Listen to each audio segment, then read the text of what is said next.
Yeah, 100%. Like the numbers have to dictate my actions, right? I don't make any discretionary actions. So if I want to make an action during a trade or during a setup, I have to have 100, 200, 300 data points backing that action, showing me that this is the best course of action, that this results in the highest yield over time. Because if you're trading discretionarily or based on what you think, then how do you know if that's the best course of action? You're just guessing. Right. And I think most successful discretionary traders have some kind of template in their mind that they follow. They may not be able to put it in words, but they do have some kind of mathematical data-driven approach. It's just not laid out on paper. I don't really believe that you can become successful just trading based on your intuition. That's just my philosophy. Maybe there's outliers out there, but I just don't think you can do it consistently.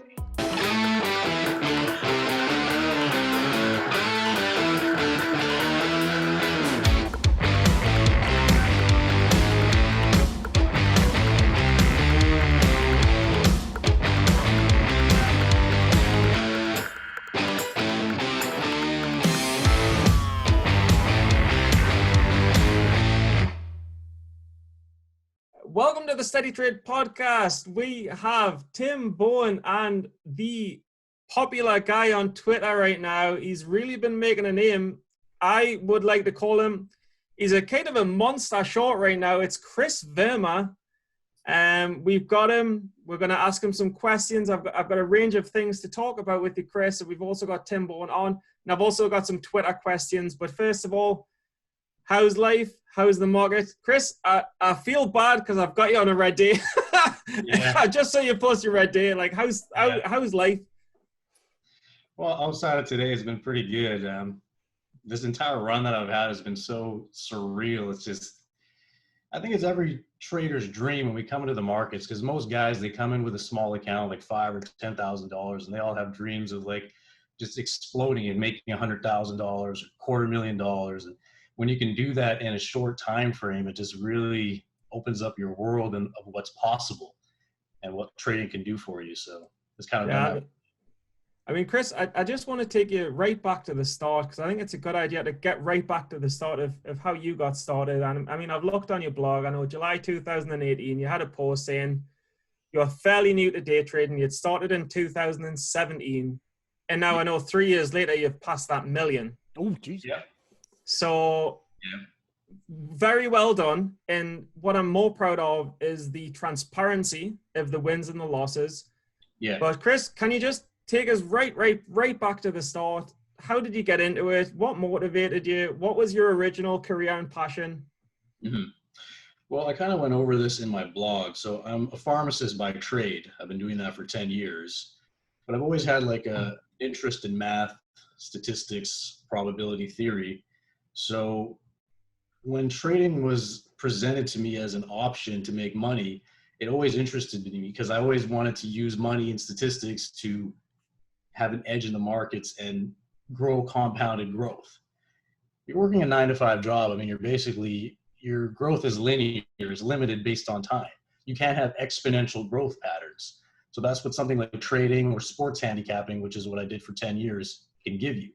But the thing is, in sports, the market was changing, the sports books were getting too efficient, and my edge was diminishing over time. So I had to find something to venture out.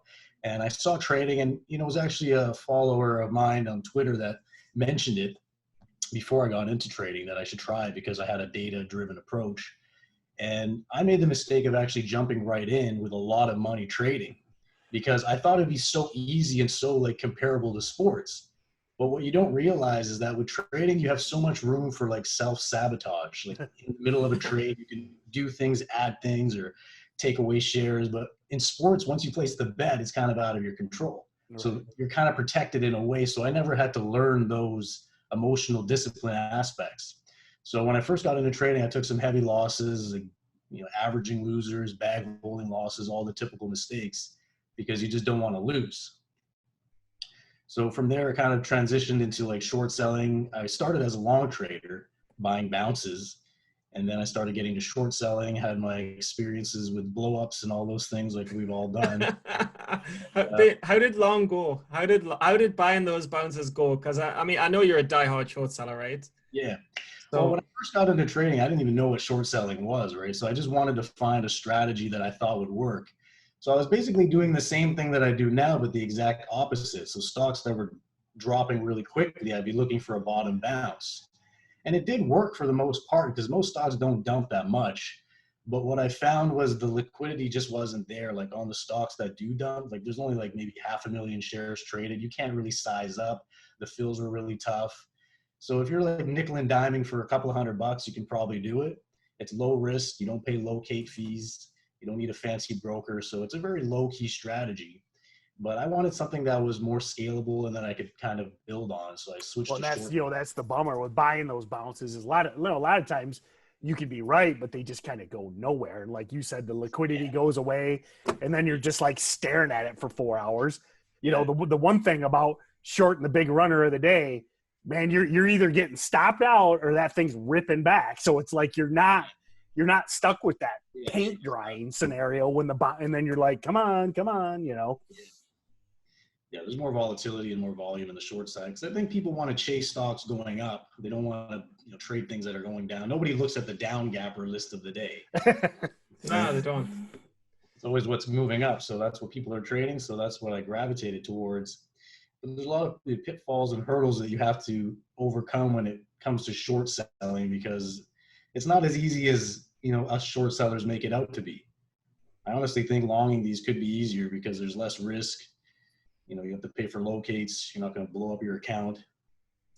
No, but I mean, I just have to say honestly, and I mean, this was something I was personally feeling. I mean, look, I'd love your opinion, and we're skipping a bit ahead in the interview. I'd love to break down the fundamentals of your strategy a little bit and just give some teas as a way.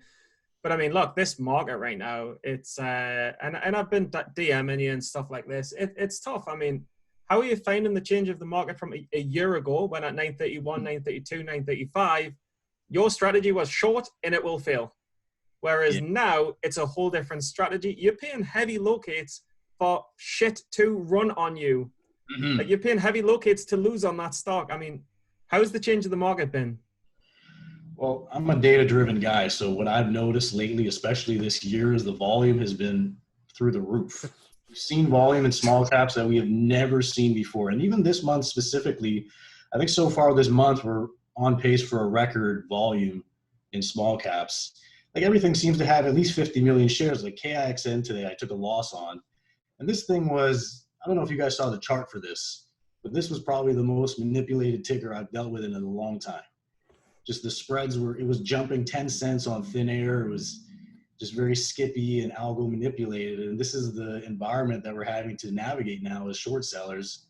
It's not as easy as it used to be. But on the other hand, you do have the liquidity to size up. So this year we've had guys posting P&Ls, record P&Ls, myself included. And that wouldn't be possible if we had, small 1-2 million shares traded. So in a way, it's a good thing if you can adapt and adjust to the market conditions, right? Because that's what it all is about, adapt or die in this market. Yeah, well, I remember it was like the other day, I caught myself and I just started laughing. I was like, yeah, this thing's only trading 20 million shares at like 9.15. Yeah. And I'm like, did I actually just say that?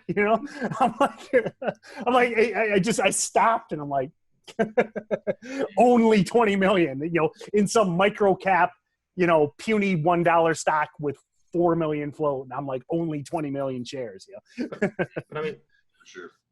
Just a prerequisite though, Tim Bohen's strategy, and he teaches the StocksToTrade Pro guys, it's like dip and rips, right? And there's nothing. I mean, how are you dealing with the fact that the market's completely changed and nothing really dies anymore? I mean, is your strategy to short things later, or do you have a different strategy? Well, I'm glad you asked that, Stephen, because I'm actually in the process of changing my criteria for covering my positions because, like you mentioned, we're not seeing things just dying. Things are holding VWAP, they're reclaiming with volume, they're making different patterns. And whenever you have excessive volume in these stocks, you're going to have irrational patterns or patterns that we've not seen before. So you can't predict what's going to happen as well as we used to be able to do. So what I'm doing now is I'm trying to figure out which cover criteria I should incorporate, like covering sooner or taking partials into washes, and then possibly recycling shares hitting it back at resistance levels instead of just holding in the holding for all day phase, which don't happen that much.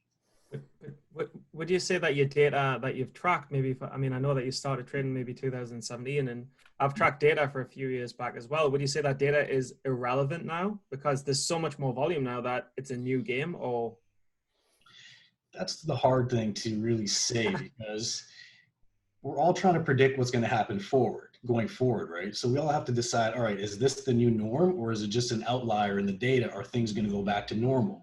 Yeah. So the longer it holds these types of trends, it no longer becomes a trend. It becomes the new norm. Right. So I'm at the point where I'm kind of considering changing my strategy, at least to some degree, to counteract for these crazy moves. Because like KXN today, I was up 20% and I didn't take any profits. And I wound up taking a $36,000 loss on the ticker. No, man. What was the ticker again? Sorry. What was it? KXIN. KXIN. Okay. KXIN. Yeah, this thing was just absolutely ridiculous. Like I shorted it at 130 out of the halt, and it came down to 90 cents. In most cases, I would take profits there, but I just thought it was so weak that it would keep dumping to like maybe 70 or 80 cents. And I got punished for being too greedy and too patient. But Kris, you remind me of someone like, and you'll know the name Maraz. Like you remind me of someone like Maraz. You're a bit of an outlier. You trade the massive size. I discovered you randomly on Twitter, the same as Maraz. But like, what is the secret to kind of the strategy, or how did you formulate the strategy? Because you've kind of come out of nowhere, right? I know you've been trading like 2017, but all of a sudden I'm seeing these huge gains on the internet, and I'm like, how did you start? Where did it come from? Where did the system come from? Well, I've actually used the same strategy for a few years. I've slowly refined it, and it's become quite good now that I've started my own, service, my own room where people are following my strategy. So it all comes down to compounded growth, right? If it works with 100 shares, it's going to work with 1,000 shares, and so will with 10,000 shares. Especially with the volume that we're seeing now, you can size up more comfortably without really trapping yourself or over leveraging yourself in these lower volume chat pumps. Because there's no such thing as low volume anymore. Everything seems to have at least 10 million shares by the end of the day. But a year ago, it was very rare to see that. So we're seeing a complete reversal in the volume, and that has changed. I'll tell you this, again, being the, I've been in the, the low priced, the penny stock game since 2007. And it's just like, man, you look back, I always talk about the dark days from like 2012 to like 2015, man. And I used to trade stocks with I'd trade stuff with 700,000 shares traded on the day. That's today. That's ridiculous. No one even. You would never even consider trading that. But sometimes the KXIN of the day might only trade 2 million shares. So. Yeah, definitely a crazy market that we're in right now. But like I said, it's adapt or die. So you got to make the adjustments or you're going to be left in the dust. But can I just ask you, I saw a tweet maybe a month ago where you said you'd hit the million mark. Yeah. So how was the process of hitting the first million? Because then I saw later on you'd like took the bad loss of 100K or something like that. And you're like, shit, I've just had a red month. Yeah. Can you talk about that a little bit to take people through what you went through?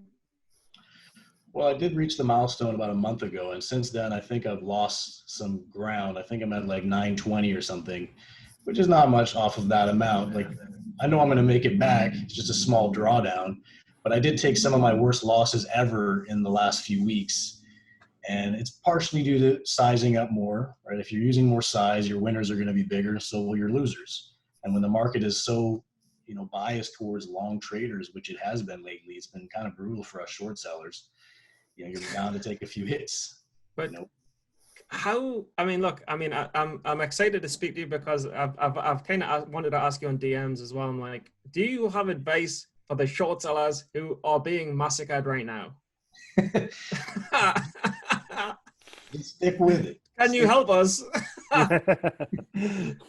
It reminds me of a period of time in July where things were very long bias and us short sellers were getting destroyed on everything.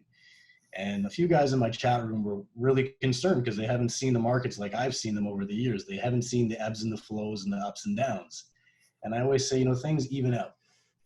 This may not be our time, but our time will come. Sure. And what happened was I answered in August with my best month ever. Oh, beautiful. Okay. He nailed every play. So my advice is just to stick with it. If you change your approach, then you lost because you're too reactionary. Yeah. You want to trade like a robot. That's my advice.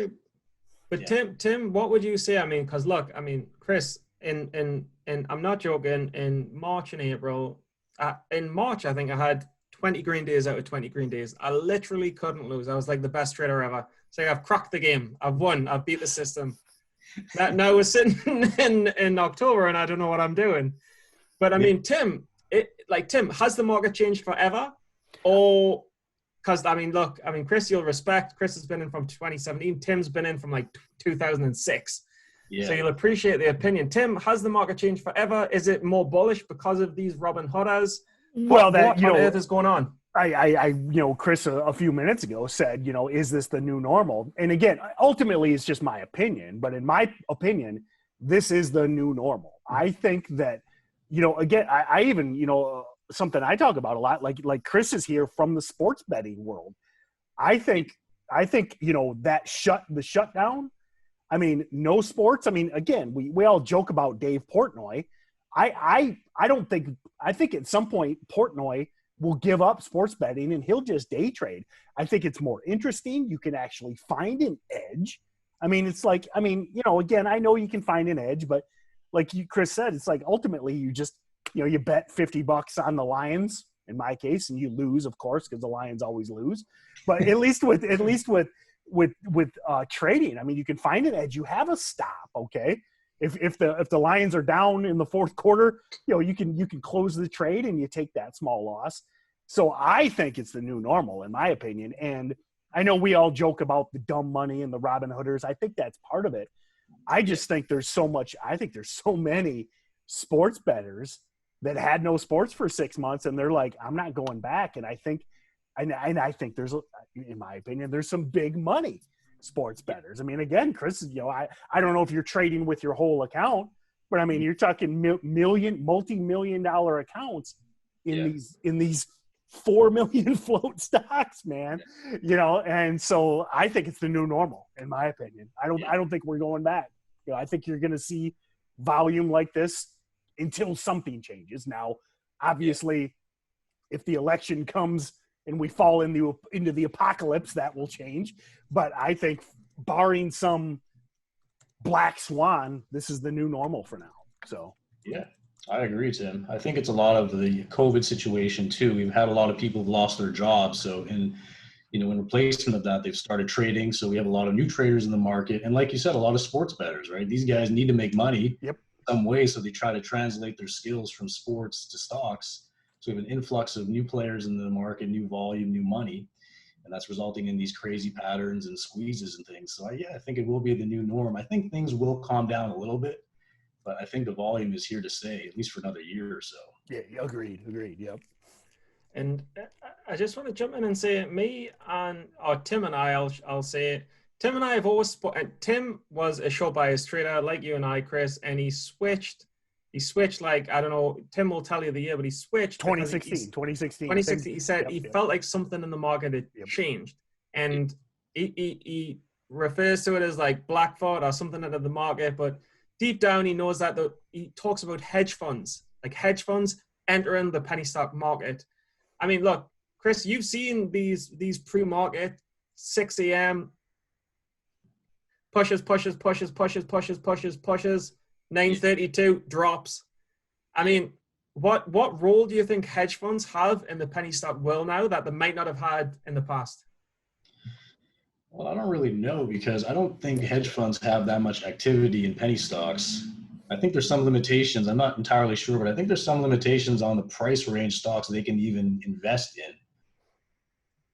But I do think there is different algo manipulators that are involved in these plays right now. We've seen all kinds of manipulation, like fake halt moves and all these crazy volume algos where they're just squeezing shorts, they're trapping longs, they're just doing everything to create false liquidity. Like I remember Jivo last month or whatever it was, traded almost 1 billion shares. Yep. I'll always remember Bill.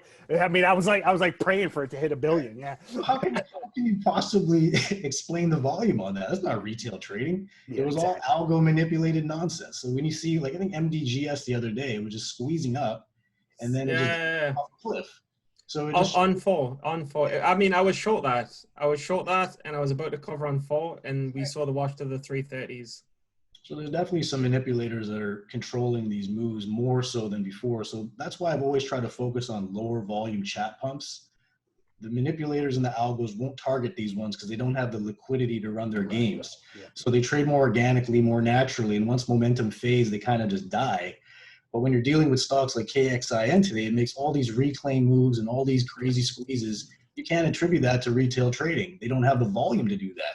You think guys in Robinhood or StockTwits are able to make these kinds of moves? You know, and I brought up the chart of KXIN, and this just, and I talked about this the other day on a podcast, and this chart just with the volume and the price action, I just visually with these algos that you're talking about, I just see like this dial, you know, and I joke about like the Wizard of Oz, and you see that with KXIN where it's fading and the volume's fading. I just see them like this maniacal guy, you know, just like drying up the liquidity and like sucking everybody in. Oh, here we go. It's fading. And then it just ramps back, you know, like MDGS yesterday. I mean, that thing was dead meat, dead meat. And then it spikes 90 cents a share in one candle. It's like, what happened, man? There's something. Well. Yeah. There's something going on there. And then KXIN did it 3 times today, you know. You see it, and then it rips 3 times at icing, you know. So, but I mean, can retail traders beat this game? I mean, is this game harder than ever? Because like back in the day, 3 or 4 years ago, I thought, look, hedge funds don't touch penny stocks. It's an easier game to learn than Forex, but we're seeing algos, we're seeing hedge funds, we're seeing top grade and manipulation. Kris, what's your opinion? Is penny stocks getting harder to trade right now, or what? I think it's always been hard. Sure. It's trading, you know, there's no easy money out there. You're taking someone else's money who doesn't want to give it up. So you're going to have to beat them. Okay? So you have to find an edge and execute it. And I think that's where most traders fail, is because they do have a profitable strategy, but they just don't execute it properly. They don't execute it consistently enough. So that's the thing. I've always said that there's more profitable strategies than traders who can execute them. Ooh, I like that. Oh, what? That's my thought process on that. You know, there's so many traders out there, and I teach guys to trade for a living, and even guys in my room are having the problems that I'm explaining here, and I'm coaching them directly, and I just can't understand why they don't, you know, ingrain my lessons. But you can't do it that way. You got to learn yourself. You got to learn from your own mistakes. So I think in this market, like, it doesn't matter who's teaching you, or, you know, what DVD guides you've watched or what webinars you've signed up to. You just got to learn from experience. And these markets are, you know, they'll definitely teach you quickly.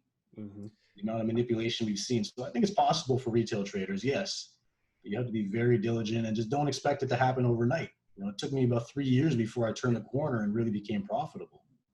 So don't expect an overnight miracle. Yeah, but I mean, I've known Tim Bohen for about 4 years now, and Tim Sykes as well beyond that.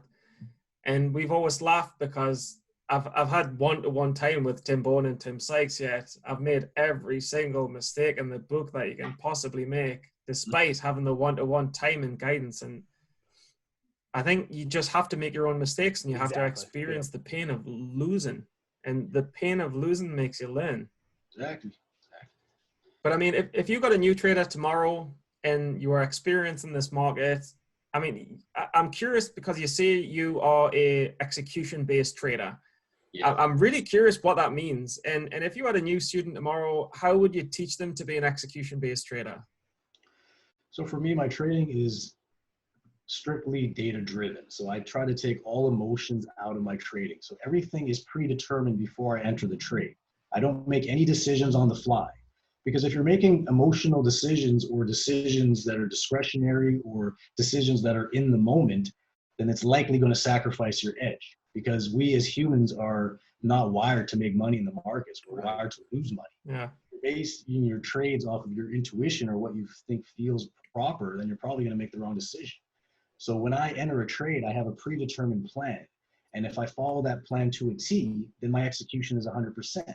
But I deduct marks if I make conscious errors. So let's say I sized in too heavy on the initial entry. I'll deduct 5%. If I entered below my trigger price, I'll deduct 5-10%, right? Like sometimes you don't want to wait for the stock to get there. You FOMO in, you feel like you're going to miss it, right? That's emotional trading. Like today on KXIN, I was tempted to add more shares as it was ripping against me, but I didn't because I was at my max position size and it saved me because I would have lost a lot more, right? So it all comes down to following your plan in the heat of the moment. It's one thing to have a plan before you go into a trade, but it's another thing to be able to follow it, you know, throughout the trading day when your emotions are pulled and you're feeling all kinds of impulses to do things and you know, interject. And it sounds like you're very rules based too, you know, it's like, and I think that's, you know, we go back to that experience thing. I mean, again, I you know, it's like, it took me years to come up with rules, and, you know, it's like, you just got to make those mistakes. I mean, you could have someone sit there and scream at you all day long, you know, keep your losses small, or, you know, stop out at support and resistance. But at some point you just got to make those mistakes, and that pain, you know, I talk about that a lot. I mean, it's like, you just don't want to go back to that pain. And that's where that's, you just got to, you know, make the mistakes and learn from them, and just never want to go there again, you know? So. Yeah, I agree 100%, Tim, because every time I feel myself making a mistake that I've made before, all those painful memories come back in my mind. And I'm like, you know, it's like PTSD, man. I'm not going down this road again. And the thing is, I think once you reach a certain level of consistency in trading, then you can trust yourself more. You're like, okay, I know I can do this. So you don't feel bad taking the loss. Like today I lost $18,000, right? That's a sizable loss, but I don't see it as, you know, career ending or confidence shattering.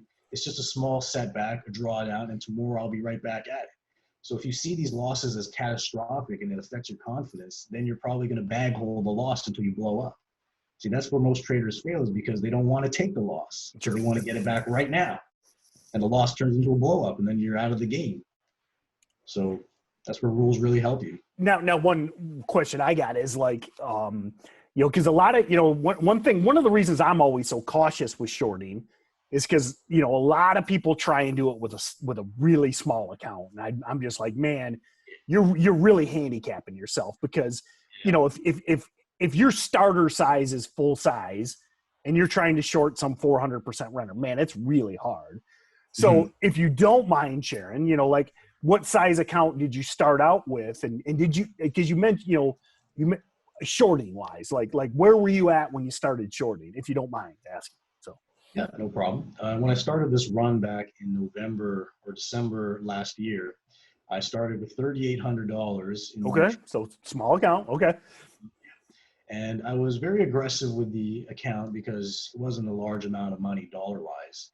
So my starter position was 50% of the account. So if my account was, you know, $3,800, I'd be in for almost $2,000. So I would use that with about a 75% stop. So if I stopped out, I'd be losing a considerable amount of my account. But I was very aggressive, and that allowed me to compound it very quickly. Okay. Well, good. Wow. Yeah. Again, that's, you know, that's impressive, because, you know, because that's a small account. I mean, now again, people try and do it with $500, you know, good luck. But yeah, that's, you know, wow. I mean, it's impressed, because, you know, that's the biggest thing when people, you know, because I kind of caution people. I'm like, learn on the long side first, build your account up, maybe save some money, you know, squirrel some money away. But damn, that's impressive. Well done. So. Yeah, I think it's really hard to trade a small account as a short seller, because the locate costs will really eat into your profits, right? Yep. The locates, the commissions, and then just bad execution.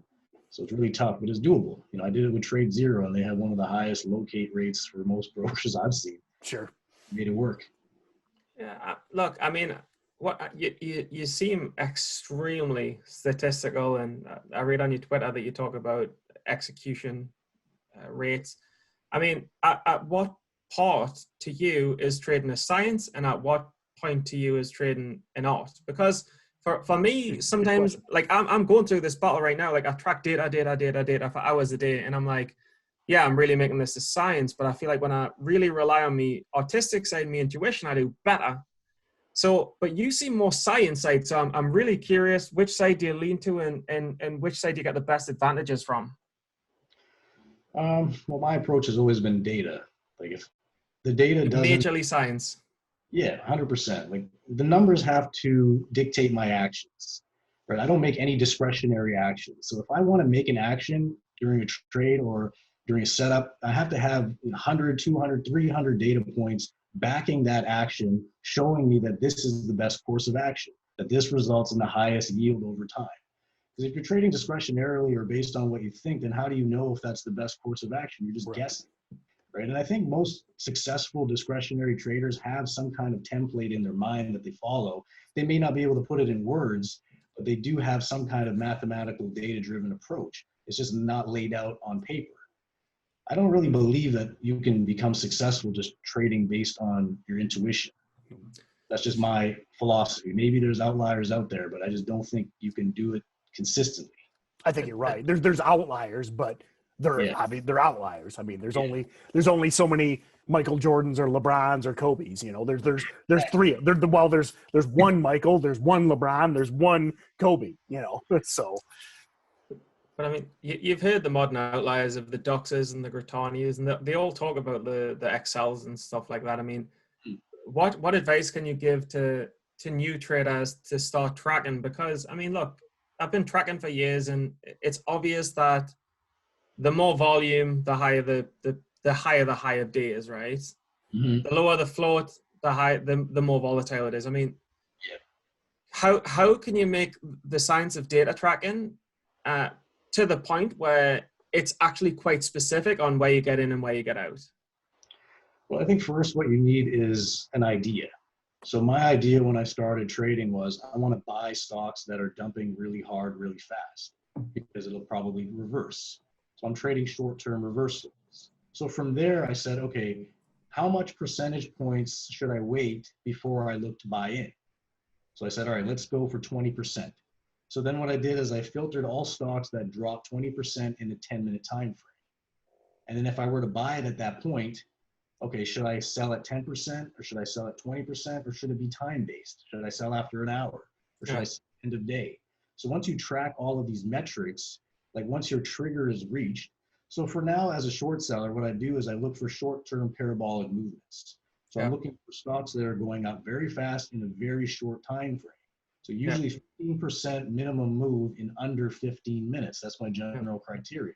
So let's track the last 3 years of data and say every stock that made this kind of move, if I were to short sell it at this point and held until the day was over, what would my yield be, right? And what stop should I use? And what position size should I use? And should I cover partials at certain percentage points or should I cover at certain times of day? So once you track all of the data, then it becomes so obvious and apparent to you what the best course of action is. So that's why I let the data drive my actions. I don't make any decisions on my own. I just look at, okay, what would have yielded me the most returns? And then I just do that. But and I get that, but what happens when you get the KODK or the DOAS or the SPPI? What happens when those crazy outliers happen? Well, the statistics would show you that they do happen some percentage of the time. Outliers are going to occur. But that's why you have stops. That's why you have risk management. You kind of limit yourself. Like I took a big hit on SPI. It triggered a criteria for a gap up short for me, and I was short at the open. And on gap up shorts, I use 100% stop. So I stopped out at 100%. I think I lost like 80, 90,000. Yeah. I made a mistake because I got back in when it was at $20. I covered it around $7, and I thought, okay, let me short it again up 20. This can't go any further. A minute later, I think I lost another 20,000. I was down 7 points. I said, screw this, I'm out of here. I didn't try it again. But yeah, there's always outliers like that. You just have to have the data to ground yourself and give yourself a statistical edge that you can apply over time.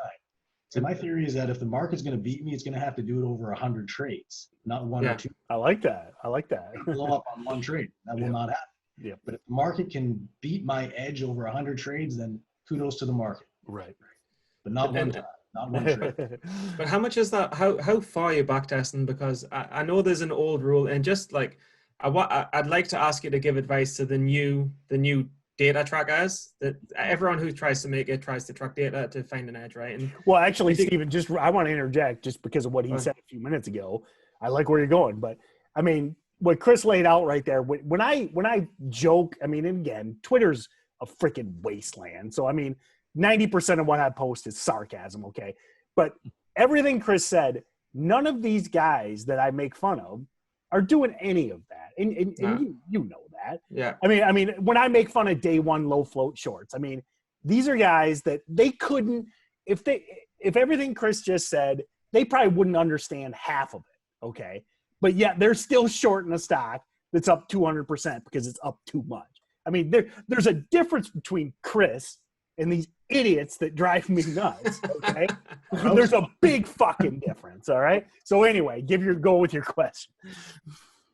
No, but I mean, the first question is, Kris, how should, and I'm sure you help people who are in your room, but if you could give something free for the listeners of the podcast, how can people start data tracking effectively, and also how much data do you need to really start making a good analysis and good predictions and to form some sort of strategy? Okay. Well, I think tracking now is a bit tricky because we don't know if this period of outliers and ballistic market conditions are going to hold up. So what happens if you start tracking the data now and then things revert to their old ways and everything is backwards? So this is where you can actually sign up for like backtesting services or stock data services, historical databases you can buy, and it does come in handy. So what I have is a database that I've hand tracked since 2018, and I personally prefer that and recommend that because a lot of the services, if you buy, like here's a prime example of why I wouldn't buy someone else's data. Like let's say they have a certain price point that triggered the entry that I wanted up 15%, but how much actual volume traded at that level? Right? Can you size up and scale into that amount? Like sometimes it was just one little print that triggered this price and the data is thrown off. So that's why I like to look at every chart, I even like to look at the level 2 when things are triggering on my data points so I can see, okay, could I put 50,000 shares, 100,000 shares? Could I have scaled into these things? And also there's a lot of errors that you'll find in databases. So many of these things that I've gotten from other people and they've had misprints or missed data or missed dates, things like that. So it's really recommended that you hand track this stuff yourself. 100%. What I would do is start an Excel file. Start, what you want to trade first. You want to short gappers? Then every day have a criteria. Okay, our criteria is up 30% on the day. Minimum pre-market volume, 500,000. There's certain red flag criteria, which I can't exactly give away, but you'll figure those out yourself. So you want to avoid certain statistics on the stocks like floats, market caps, short float percentages, distance from the 200 SMA, EMA, insider percentages, institutional ownerships. So these are stats that I track. And once you have a database of, let's say, 200, 300 tickers, then you'll be able to see which ones performed better and which ones didn't. And then you can filter your criteria for the ones that perform best for your strategy. So it all comes together after you have about 300 data points, I think, in your Excel file. See, I 100% agree. And, and I think, back testing stuff is good, but I think it's way more efficient if you're talking quote unquote real stocks. When you're talking these wild, the SPIs of the world, I think you got to see that happen. You got to live through that, and again, you're shorting parabolic stocks. I don't know if that data, back testing data works. I mean, it probably works for Microsoft or Apple or Amazon, but I think you have, in my opinion, you got to build your own data. You got to see these things happen and to actually make it usable. It's one thing to 5 years from now pull the data from SPI. I don't think that helps you in any way, my opinion. You got to see it happen. So I totally agree. It's all about putting the work in and doing it yourself. How bad do you want it? I think most guys want to just jump in and have someone hand themselves they've created. And the thing is, when you create a database, it's personalized. That's what you made. How can someone else make any sense of this? It's custom to their strategy and their personality. Like, you really got to put the work in if you want to be successful. That's all I can say. But yeah, I just think that, I joked about your 28-inch arms earlier, but, that building that database, I always call it, it's just putting in the reps, man. You got to put in those reps. And, people always, give me a spreadsheet. And I'll give them a spreadsheet, but I'm like, listen, if you're using my spreadsheet 6 months from now, you failed. Okay. You can use mine. You can use Steven's. You can use Chris's to get started. Okay. Get an idea. But if that thing is the same 6 months from now, you failed. It's gotta be customized to you, and that's putting in the reps, in my opinion. So and Kris, like, I know about, like, we chatted on Twitter. You made me laugh. I'm on ADF. I'm on alternate fasting days. I'm on an alternate fasting day tomorrow. I'm worried about it. You were like, oh, dude, just don't eat for 3 days and have 3 protein shakes a day or something like that. So you're an extreme guy. I'm an extreme guy. Like, but like, how many hours have you put into data tracking and the science? How many hours would you recommend someone else puts in daily to nail this game to your level? Like, how many hours have you put in? Like daily, just give us a daily average of how hard you work to get to where you are. Well, I worked a lot harder when I was starting because I was in the process of creating a strategy. So I put a lot more time in it. There was a lot more trial and error, a lot of tinkering with things. So I've got things pretty streamlined now where I don't have to put as much time in, but I still hand track the data every day. So like right now, what I'll do is I'll log all the gappers of the day, everything that triggered on my parascans. I'll track the high of day, the low of day after the entry. I'll track the volume at the end of the day. I'll track the lowest cover time. I'll track float rotation, all of those things, so I can see, you know, which statistics are making changes. Because like I said before, I'm gonna have to make some serious changes to my cover criteria going forward, because things are just too dangerous to hold right now. Like you see so many like end of day squeezes and rips and reclaims. It's just not a safe time. I still, you know, just going back to MDGS, I mean, at like, I can't remember the exact time, but like at 10 a.m., it was like MDGS was like a dream come true. Oh, you know, fading, volumes going away. Such and then, a joke. And then a dollar a share, and it's like, what? And then it rips, and then it just dies right after that. But it's like, that's the shit that's so scary. So. But for new traders, if you're looking for like a time frame where it takes to become successful, I would say at least put 4 to 5 hours in outside of market hours. Yep. Right? Put the time in, like treat this like a full-time job. To track in. If you want results, then put the time in. Like, how badly do you want it? There's no minimum. Put as much time as you possibly can if you want to make it in this game. Because like I said, only 10% of guys make it in here. If you're going to make it in that club, you got to earn it. You got to give yourself a reason. Why should you be there? Yeah, but I mean, look, I've got to say personally, I've put in 1 to 2 hours a day data tracking, and already I got profitable. Like I started really making money, and I started having crazy months and crazy account growth just from 2 hours a day tracking Excel data. So imagine you did 3, 4, 5 hours a day, how much further you could go. But for some reason, and I was talking to another guy a couple of weeks ago on here, and it's like people don't want to put the work in, or for whatever reason, or they're not wired to do it. But remember, I mean, we talk about this a lot. I mean, at the end of the day, the market attracts lazy people. You know, get rich. I mean, again, I tell this story all the time.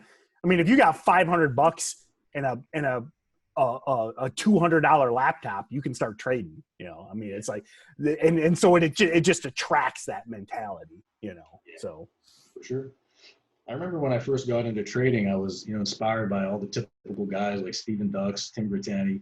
So I would look at how they approached trading, and to them, it was more than just a career; it was a passion. They wanted it so bad, like they put in all the effort, all the time. And I thought, all right, this is what it takes to be successful. You have to go over and above and beat your competition in every way possible. But I mean, you know, the analogy again. 20 hours. You know, you were a pharmacist. I mean, how many people try to be a pharmacist and fail? You know, it's like, I mean, you know, it's you got to have that work ethic and you got to have that passion. And I think back to Steven's point, you know, it's like the reason so many fail is they don't have the work ethic and they don't have the passion. You know, so. Yeah. But I just want to jump in and say, I mean, Kris, how well do you know F1 Team Boss? Because he sent a personal message on Twitter for you. F1 Boss is in my room, actually. No, he's not. He's in my chat room. He's quite the character. He keeps things light. Good guy. Nah, I mean, F1 Team Boss is a really cool guy. I've got my own live stream that I do during the day, every day. I just had F1 Team Boss on. He had a question for you. He said, how does it feel to be an effing millionaire? That was the question that F1 put to you. Feels, you know, surreal. Surreal, you know, because just a year ago I had $3,000 in my account. $3,800, less than a year ago. So that's the potential growth, in trading, compounded growth. But again, it's just it's reflected in so many things. Again, I mean, again, I can tell your work ethic, just the way I just talking with you for 45 minutes. I can just tell the way you're a deep thinker. It's like you're not impulsive. It's like and you're detail orientated, and it's just that's what it takes. And listen, I don't know F1 team boss, but I've followed him loosely. I watched a little bit of the stream yesterday, Steven. And listen, I appreciated his candor the other day because he was just like, "I'm a fucking lunatic, man." It's like, and if you're like, okay, why doesn't it work for F? And again, I don't know the guy, and I'm not bashing the guy. He's doing okay now, though. He's doing okay now, by the way. He's admitting he's a fucking lunatic. And then Kris is like the most thoughtful, analytical guy. And it's like, okay, why are they on opposite ends of the spectrum doing the same thing? And to the listener, be like Kris. That's what I will say. But F1 can learn. Don't write off F1. Yeah. And Kris, Don't listen to them, boss. Don't listen to them.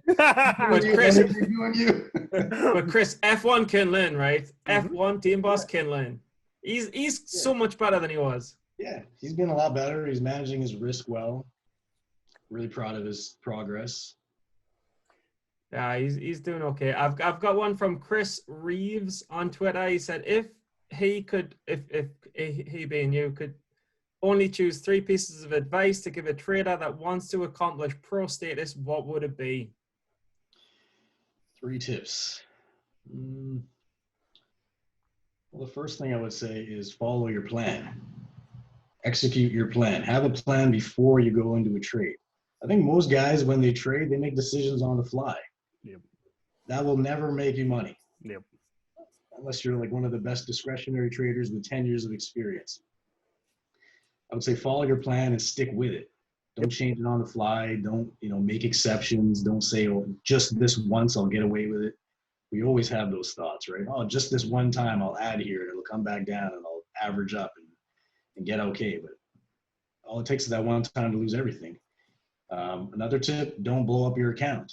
Do not ever risk more than like half your account on a trade, right? Use a stop loss with your broker if you have to. Yep. Set a max loss so that you don't lose everything, because in the heat of the moment, we've all been there. When your primitive mind takes over, all rationality goes out the window. You cannot trust yourself because a different part of your brain is in control. So how can you make good decisions when you're totally emotional? So use a broker-induced stop loss, and do not text your broker once it's been hit to remove it. We've all done it. Don't do that, okay? And another thing that helped me a lot, I wrote this in my blog, is keep a journal that you write by hand, right? When you write things by hand, and we don't use pens anymore, we're all computers and iPads and all this like stylus things, write something down with ink. When you do that, it triggers something else in your brain, and it just helps you learn in a different abstract way. And that's what really helped me. I don't know if you guys are aware of my blog, but when I started this journey, I used to write down every single day in my execution blog that execution is everything. I'd write 26 lines a page just to remind myself of what I had to do to be successful. And so that really cemented that, message in my mind. If I wrote it down on a computer, I don't think I would have the same impact. So you might get, I tell you, you might get nominated for my favorite guest ever, Kris. So Steven knows. I don't believe that. Steven knows where I'm going. So his 3 tips. Okay, what's number 1? I joke all the time we should rename this podcast the Have a Plan podcast, because that's like out of 170 episodes, if you had to boil them all down, it's have a plan. Before you enter the trade. Yes. Number 2 is Steven's, and I always, it always warms my heart a little bit. Steven always tells this story. The first time we met, the very first thing I told him was stay in the game, which is exactly tip number 2. Don't blow up your account, because you blow up, you're out of the game. And then number 3, I've brought up on the podcast, I have journals and journals and journals of these handwritten journals. I mean, I always call them, it's like the Ozzy Osbourne diary of a madman, because I did the same shit. I would write those. I mean, I hate to get into the crystals and the woo woo, but I do affirmations type stuff too, where you write it, physically write it down. So you knew where I was going, Steven. That was like the 3. If you were like, hey, if you told them beforehand, if you want to get Tim excited, give those 3 tips. No, it's been super good, and Kris, it's been super good to have you on. So Kris Verma, the millionaire trader, absolute data scientist. Do you have any final pieces of advice, final nuggets to help the new trader before we call this up and rein it in? I do have one final comment, not really trading related, but I remember, Tim, I saw your video a few years ago about ATAI in your backyard. Oh, which one was that? Oh, that was the handgun one. Yeah. Yeah. That cracked me up so much. ATAI, short. He pulls out his handgun, starts firing off. Well, I appreciate it. I appreciate it. You had some fun with that. So, but it's like, I mean, that was another one. I mean, I remember that epic squeeze, and I just, and the catalyst with the video was, man, I've been trapped in those, and you felt like that. I mean, it was like that, and been there too many times, man. So, really, I just thought that was a funny video, cracking me up. But otherwise, Kris Verma, you are KrisVerma 88. You must be a year younger than me. Kris Verma 88 on Twitter. I know you have your own chat room and stuff like that. Look him up on Kris Verma 88 on Twitter. Otherwise, mate, it's an absolute pleasure to have you on the podcast. Loved it. I love talking to you on Twitter. I'd love to have you on this podcast. Yeah. Brilliant diet advice, although I haven't really got into it, but you're extreme in your diet advice. I think you're extreme in your scientific analysis of the stocks. Mate, just big thanks for coming on. Really appreciate it. Thank you so much for having me. It was a pleasure chatting with you guys, and we could talk for hours trading. Wrap it up. Yeah, and I'll close out with this. As much as I make fun of day one low float short sellers, if you're gonna do it like Kris does. Okay, build that database, spend that time. Oh, Steven, have your plan. Exactly. Yeah. So. Although I'll probably lose on more mine than Kris does, but it's okay. All right. Well, thanks, guys. And as always, everyone out there, definitely, Steven gave out Kris's Twitter handle, but he's got that weird accent. You probably couldn't understand a word of it. So go over to SteadyTrade.com. We'll link to everything. You can always get the links there. We'll link to Kris's blog as well. And thank you, Steven. And thank you, Kris. And thank you to everyone. And we'll see you next on the next SteadyTrade podcast. Thanks.